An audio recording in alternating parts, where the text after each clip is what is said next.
Hello, ഇന്ന് നമുക്കൊരു അടിപൊളി ഈവനിങ് സ്നാക്ക് ഉണ്ടാക്കിയാലോ.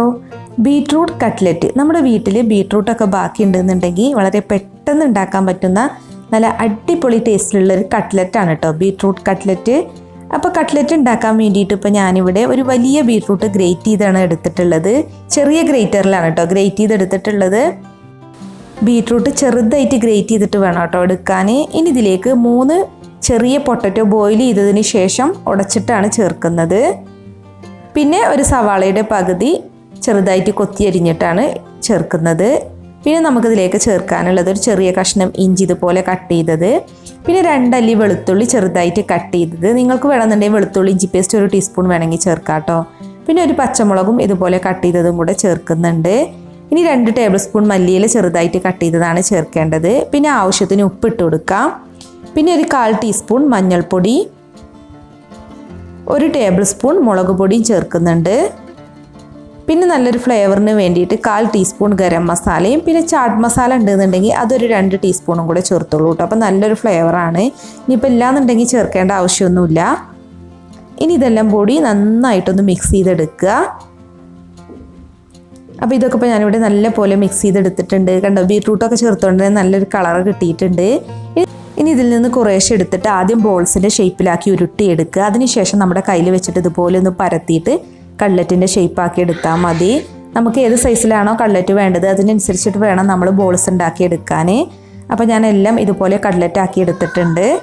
ഇനിയിപ്പോൾ നമുക്കിതൊന്ന് ഫ്രൈ ചെയ്യണം. അപ്പോൾ അതിന് വേണ്ടിയിട്ട് ഞാനിപ്പോൾ ഇവിടെ ഒരു 1/4 കപ്പ് മൈദ ഒരു ബൗളിലേക്ക് എടുത്തിട്ടുണ്ട്. ഇനി അതിലേക്ക് കുറച്ച് ഉപ്പിട്ട് കൊടുക്കാം. പിന്നെ നമ്മൾ കുറച്ച് വെള്ളം ഒഴിച്ചിട്ട് നല്ല പോലെ ഒന്ന് മിക്സ് ചെയ്തെടുക്കുക. അപ്പോൾ നല്ലൊരു തിക്ക് ബാറ്ററാണ് കേട്ടോ നമുക്ക് വേണ്ടത്. സാധാരണ നമ്മൾ മുട്ടയിലൊക്കെ മുക്കിയിട്ടാണ് കട്ട്ലറ്റ് ഉണ്ടാക്കാറ്. പിന്നെ വെജിറ്റബിൾ കട്ട്ലറ്റ് ആയതുകൊണ്ട് തന്നെ മൈദ മിക്സാണ് ഞാനിപ്പോൾ ഉണ്ടാക്കിയിട്ടുള്ളത്. അപ്പോൾ ഇതിവിടെ റെഡി ആയിട്ടുണ്ട്. ഇനി നമ്മൾ ഉണ്ടാക്കി വെച്ചിട്ടുള്ളത് ആദ്യം ഈ ബാറ്ററിലൊന്ന് മുക്കിയെടുക്കുക. അതിനുശേഷം ഞാനിപ്പോൾ ഇവിടെ ഒരു ബ്രെഡ് ക്രംസ് റെഡിയാക്കി വെച്ചിട്ടുണ്ട്. അതിലൊന്ന് കോട്ട് ചെയ്തെടുക്കുക. ഇതിപ്പോൾ നമ്മൾ ബ്രെഡിൻ്റെ അരികുവശം ബാക്കി വരുന്നതൊക്കെ പൊടിച്ചതിന് ശേഷം വറുത്ത് വെച്ചിട്ടുള്ളതാണ് കേട്ടോ. ഇനിയിപ്പോൾ നിങ്ങളുടെ കയ്യിൽ ബ്രെഡ് ഉണ്ടെന്നുണ്ടെങ്കിൽ ബ്രെഡ് പൊടിച്ചതിൽ കോട്ട് ചെയ്തെടുത്താലും മതി. അല്ലാന്നുണ്ടെങ്കിൽ ബ്രെഡിൻ്റെ അരികുവശം ഉണ്ടെന്നുണ്ടെങ്കിൽ അതിൽ കോട്ട് ചെയ്തെടുക്കുക. അപ്പോൾ എല്ലാം നമുക്കിനി ഇതുപോലെ തന്നെ ഒന്ന് കോട്ട് ചെയ്തെടുക്കണം. ഇതെല്ലാം ഞാനിപ്പോൾ ഇവിടെ ബ്രെഡ് ക്രംസിൽ കോട്ട് ചെയ്തെടുത്തിട്ടുണ്ട്. ഇനി ഇത് ഫ്രൈ ചെയ്യാൻ വേണ്ടിയിട്ട് ഓയിൽ നല്ല പോലെ തിളപ്പിച്ചെടുക്കണം. എന്നിട്ട് നമ്മൾ ഹൈ ഫ്ലെയിമിൽ തന്നെയാണ് കേട്ടോ ഫ്രൈ ചെയ്യേണ്ടത്. കാരണം പൊട്ടറ്റോ ഒക്കെ ഓൾറെഡി ബോയിലായതാണ്.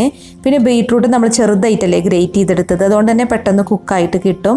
പിന്നെ തിരിച്ചും മറിച്ചൊക്കെ ഇട്ടിട്ട് നല്ലൊരു ഗോൾഡൻ ബ്രൗൺ നിറാവുന്നത് വരെ ഫ്രൈ ചെയ്യണം കേട്ടോ. ഞാനിപ്പോൾ ഒരു 4 പ്രാവശ്യം അങ്ങോട്ടും ഇങ്ങോട്ടും തിരിച്ചും മറിച്ചും ഇട്ടിട്ടാണ് ഇത് ഫ്രൈ ആക്കി എടുത്തിട്ടുള്ളത്. ഇതിപ്പോൾ നല്ലൊരു ഗോൾഡൻ ബ്രൗൺ കളറായിട്ടുണ്ട്. അപ്പോൾ ഞാനിത് എണ്ണയിൽ നിന്ന് മാറ്റിയാണ്. അപ്പോൾ ഇത്രയേ ഉള്ളൂ, നമ്മുടെ അടിപൊളി ടേസ്റ്റിലുള്ള ബീട്രൂട്ട് കട്ട്ലറ്റ് ഇവിടെ റെഡി ആയിട്ടുണ്ട്. അപ്പോൾ ബീട്രൂട്ടിൻ്റെ ടേസ്റ്റ് ഇഷ്ടമില്ലാത്തവർക്ക് പോലും ഇഷ്ടപ്പെടുന്ന ഒരു ബീട്രൂട്ട് കട്ട്ലറ്റാണ് കേട്ടോ അത്. അപ്പോൾ നമുക്ക് ടൊമാറ്റോ സോസിൻ്റെ ഒക്കെ കൂടെ കഴിക്കുകയാണെന്നുണ്ടെങ്കിൽ നല്ല ടേസ്റ്റാണ്. കണ്ടോ, അതിൻ്റെ ഉള്ളിൽ നല്ല കളറായിട്ടാണ് ഇരിക്കുന്നത്. അപ്പോൾ ബീട്രൂട്ട് കഴിക്കാത്ത കുട്ടികൾക്ക് ഇതുപോലെ കട്ട്ലറ്റൊക്കെ ഉണ്ടാക്കി കൊടുത്തു നോക്കൂ, അവർക്ക് തീർച്ചയായിട്ടും ഇഷ്ടപ്പെടും. അപ്പോൾ നിങ്ങൾക്ക് ഈ വീഡിയോ ഇഷ്ടമായി എന്നുണ്ടെങ്കിൽ ഒന്ന് ലൈക്ക് ചെയ്യുക, ഷെയർ ചെയ്യുക. അതുപോലെ നിങ്ങളുടെ വിലയേറിയ അഭിപ്രായങ്ങൾ കമൻറ്റ് ചെയ്യാനും മറക്കരുതേ. അപ്പോൾ മറ്റൊരു കിടിലൻ റെസിപ്പിയുമായി നമുക്ക് വീണ്ടും കാണാം. Thank you.